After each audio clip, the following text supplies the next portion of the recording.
When I heard the amount from my brother's mouth, I couldn't help but laugh. What was that again? How much is the wedding going to cost? $55,000. No more, no less. Lily calculated everything for us.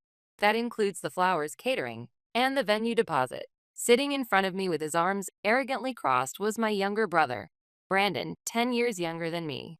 A lost soul at just 22. Next to him sat his fiancée, Lily, with a composed expression. She looked to be about my age, maybe a bit older. Lily tilted her wine glass slightly and said, "Well, we're family, right? Of course, we're supposed to support each other." I see. So, you want me to pay? $55,000? Yeah. Erica, you already inherited Mom's house, didn't you? So we figured it's only fair we get a share too. I mean, the wedding costs could easily come out of that, right? Or wait, are you seriously thinking that house is all yours? Even though nobody's living there right now? Brandon said this with a smug grin, and I stared straight at him. True, the house I inherited from Mom was unoccupied. I was planning to move into it when my apartment lease was up.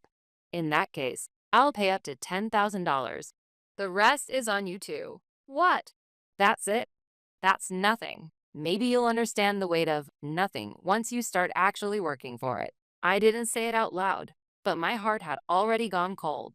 Brandon is the baby of the family. Especially adored by our mother, he was raised like a little prince. But the truth is, I was the one who took care of him the most. How to mix his formula, how to change his diapers, how to read him picture books. Maybe I wasn't just a big sister, I was more like a little mom to him. And that's exactly why. When Brandon, still not fully grown up, reached for Mom's inheritance saying, "We're family," so of course, some part of me wanted to cry. The Brandon I once knew was gone. My name is Erica Bloom. I'm 32 years old. I live with my lawyer husband and our young daughter in a suburban town on the west coast of the U.S. I didn't go to law school myself, but I work in my husband's law office as a secretary. My mother passed away 6 months ago. When it comes to inheritance, everything depends on wills and trusts. After I became the trustee, Brandon and Lily, in a way, started showing their true colors. That day, I was at home with my husband and daughter.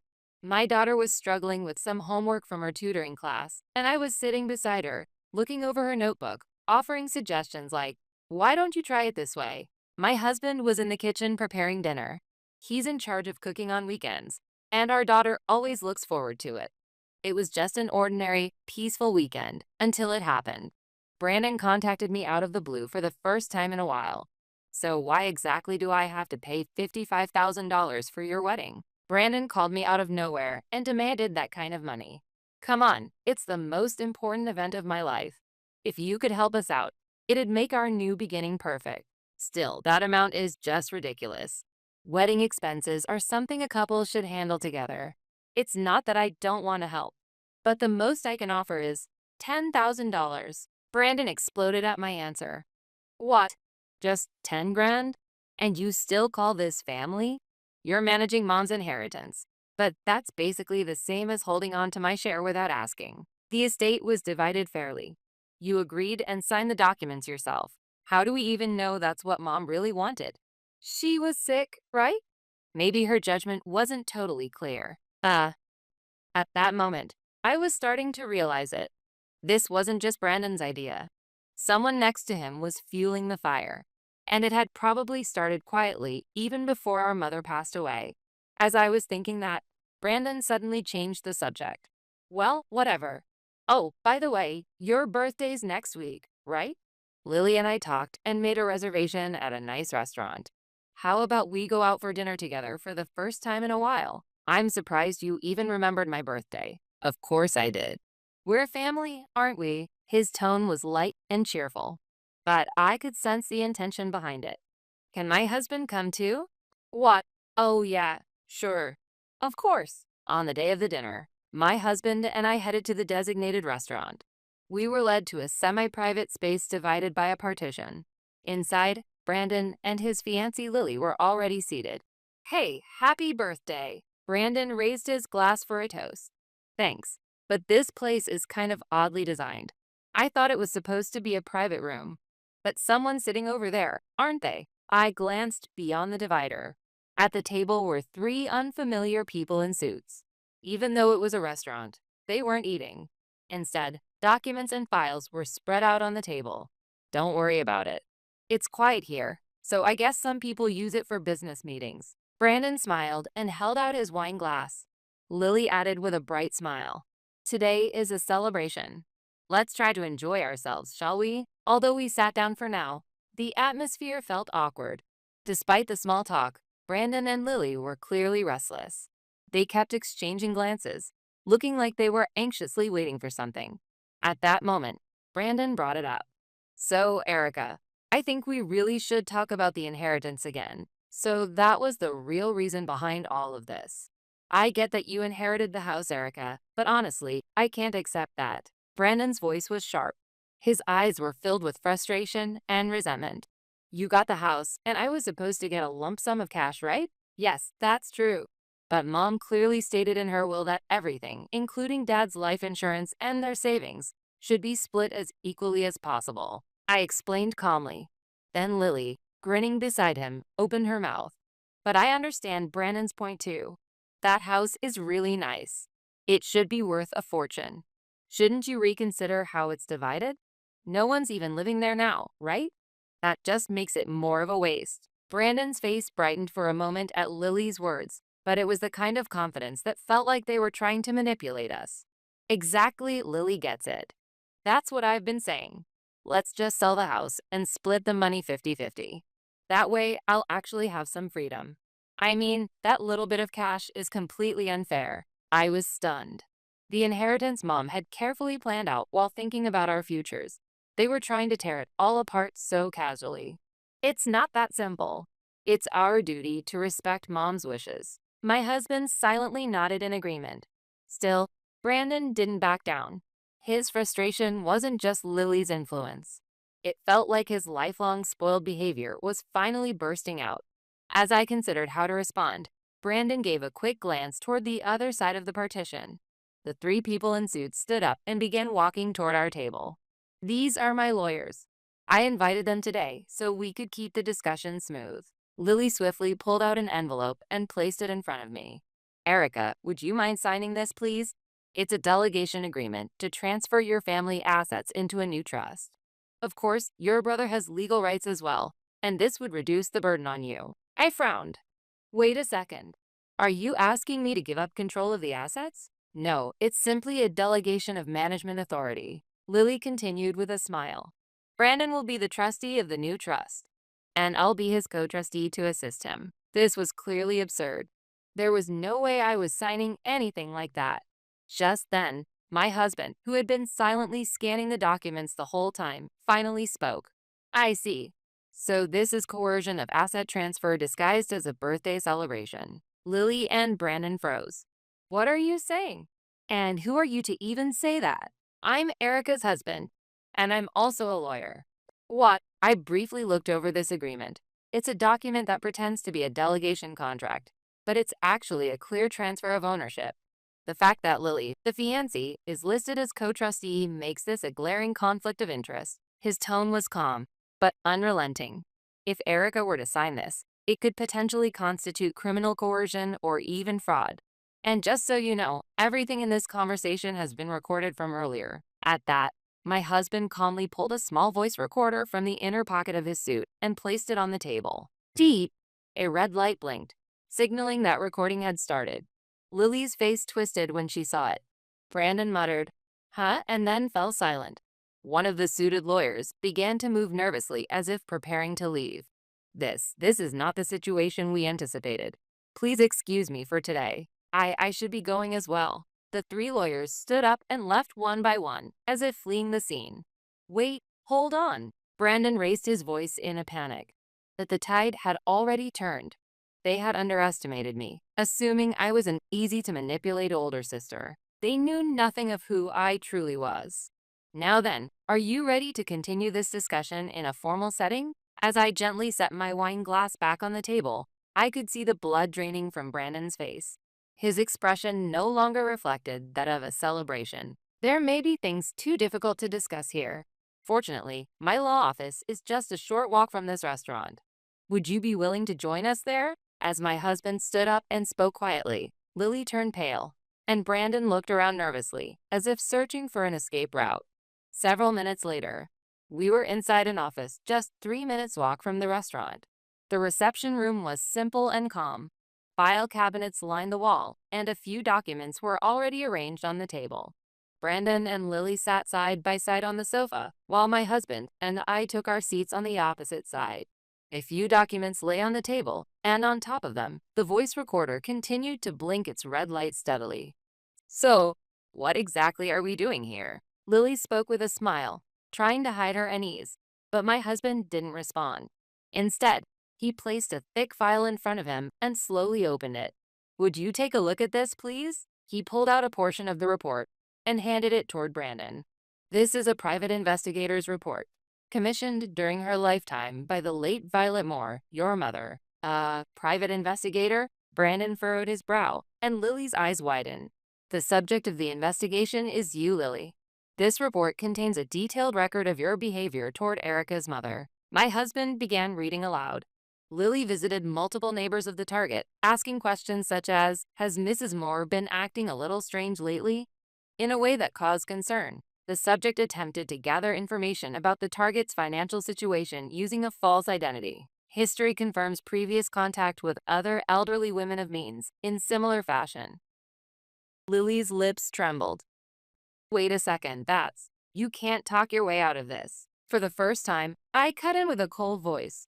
My mother felt something was off about you from the beginning. You showed up claiming to be her son's girlfriend, yet you knew too much about her health and finances. She confided in me at first, but with no concrete proof. She hired a private investigator herself. I took an envelope out of my bag. It was another set of documents my mother had entrusted to me. And what I pulled out was a draft application for a guardianship arrangement written by Lily. The date was from a time when my mother was still alive. You were preparing to file for a voluntary guardianship by asserting that my mother was mentally unstable. In other words, you were trying to invalidate her will and financial authority and make yourself her legal proxy, giving you direct control over her assets. Lily was speechless. Her hands were clenched tightly on her knees. This is unbelievable, Brandon whispered quietly. Lily, you really went that far? I was thinking of you. No, that's not true. You weren't thinking of me. You were blinded by my mother's money. At those words, Lily's eyes wavered. Brandon, I spoke slowly. If you truly believed she was someone you could trust, then you share the responsibility. Brandon bit his lip and had nothing to say. But listen, I gently placed the documents on the table and looked at my husband. Your mother didn't completely give up on you. She made sure things were divided equally. If you hadn't asked for more, you could have held onto your rightful place as her son. My husband continued. However, the actions you both took were the equivalent of throwing that right away with your own hands. The red light on the recorder continued blinking quietly. That small, steady pulse looked like the final warning to Lily and Brandon. Lily, completely drained to respond, lowered her head and fell silent. Amid the silence, my husband slowly pointed to the voice recorder sitting on the table. By the way, this entire conversation is being recorded as well. The red light on the voice recorder glowed steadily, indicating that it was in use. Lily looked up for a moment. Her eyes clearly showed fear. A soundless breath escaped her lips as her throat moved. My husband continued in a calm voice. If there is any suspicion of coercion or fraudulent agreements, this recording may be submitted as valid evidence.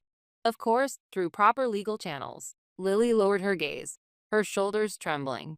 But then, in the next moment, rather than refute our words, Lily scowled and folded her arms. What? Are you serious? I have a signed contract with Brandon. Your legal logic doesn't apply here. She raised her voice, as if asserting the absolute legality of what she held. But my husband quietly picked up a document and replied coolly. That so-called contract is merely a memorandum. It does not carry legal force. It's not a formal engagement agreement or a legally binding inheritance division contract, so the likelihood of it being invalidated is extremely high. Lily faltered for a moment, but quickly snapped back. Don't be ridiculous. This is my trump card. If you think I'm going to lose to you, you're dead wrong. I'm not giving up. With that, she turned on her heel and stormed toward the door. Bang! The door slammed violently behind her. What a storm of a woman! My husband let out a small sigh and began to tidy up the documents on the table. After Lily's outburst and departure, Brandon remained slouched in his chair, looking utterly drained. Given how thoroughly she was exposed, that reaction was expected. But we still can't let our guard down. I nodded firmly. This wasn't over yet. Brandon, I'm sorry, but from here, we need to have a family discussion. Would you mind staying a little longer? As my husband spoke, he switched off the voice recorder. The red light indicating it was recording turned off. I'll talk to Lily properly. But why was I so blindly following someone like her? Brandon muttered, his voice hoarse and distant. The arrogance he'd shown up to that point had vanished. With his shoulders slumped, he looked like a lost child.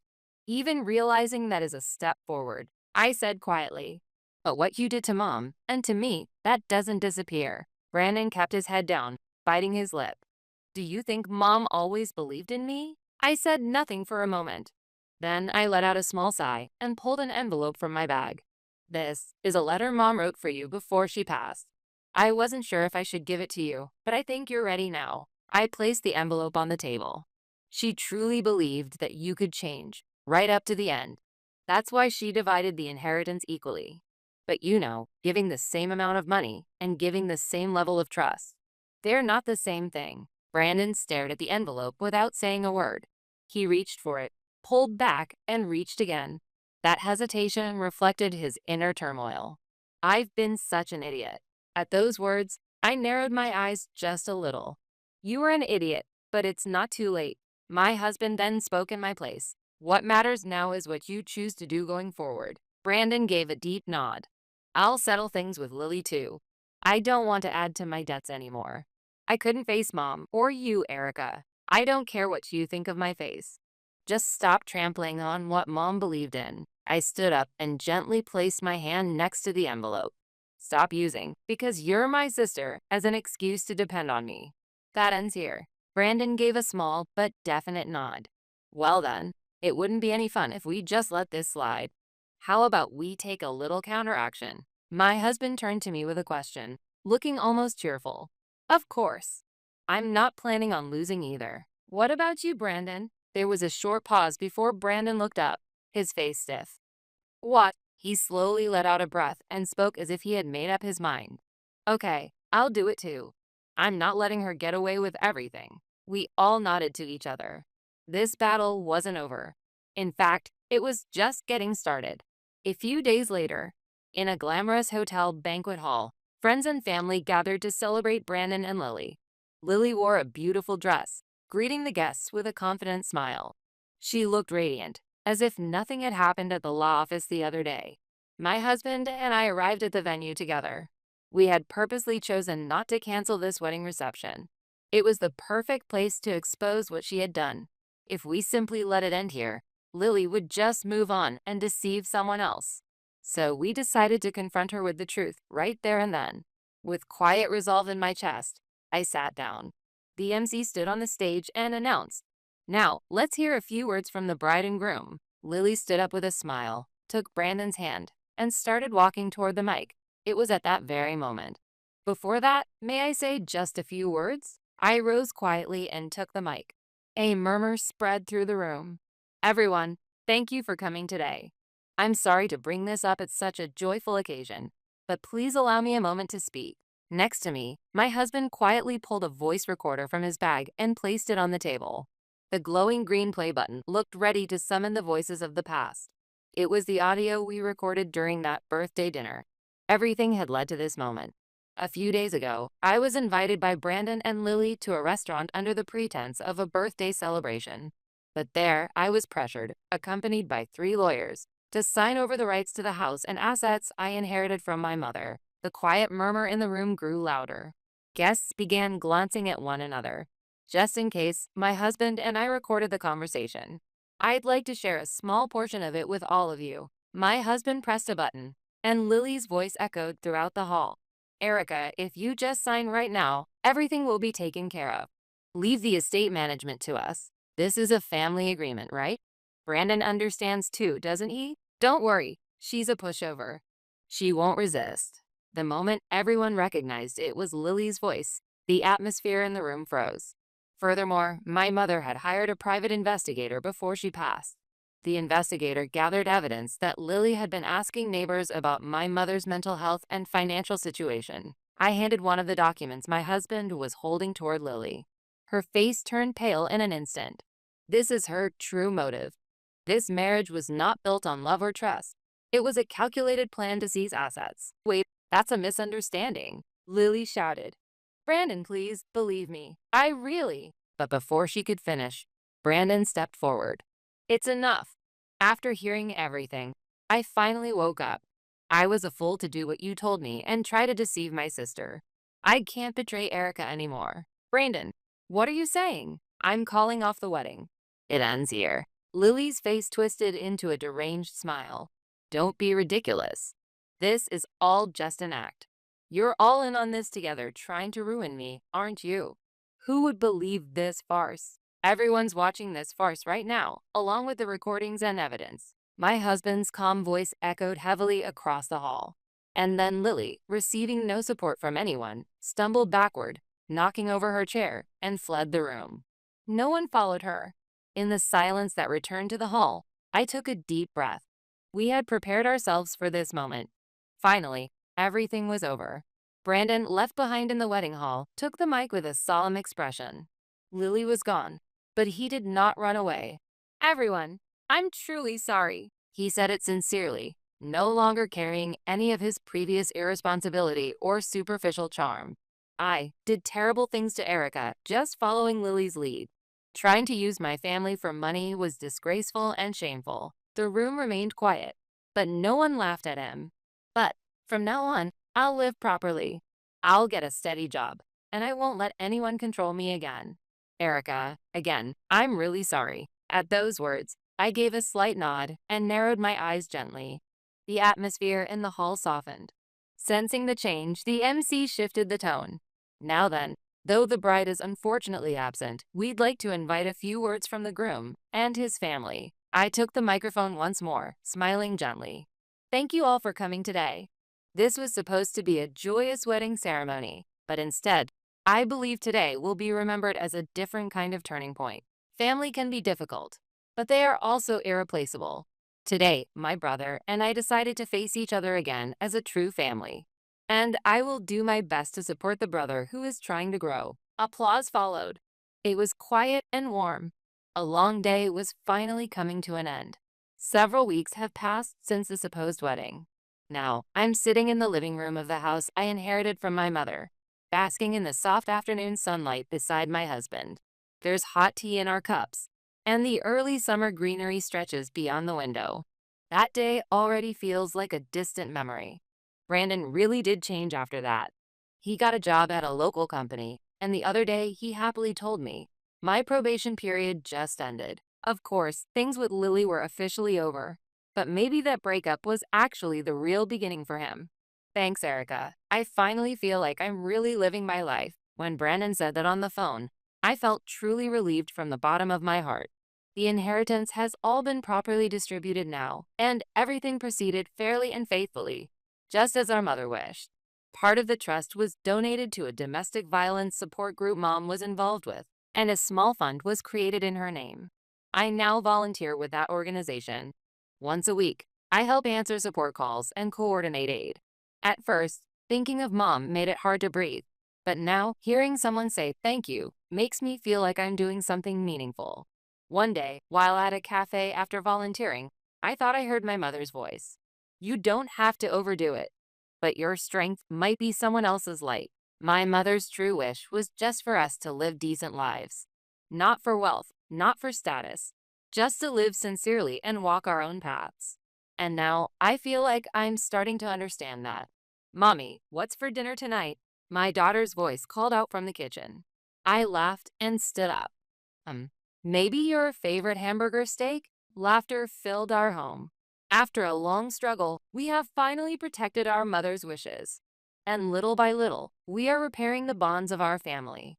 The house she cherished is more than just a building to me. And from now on, I want to continue living here. carrying her memory in my heart and building peaceful days quietly.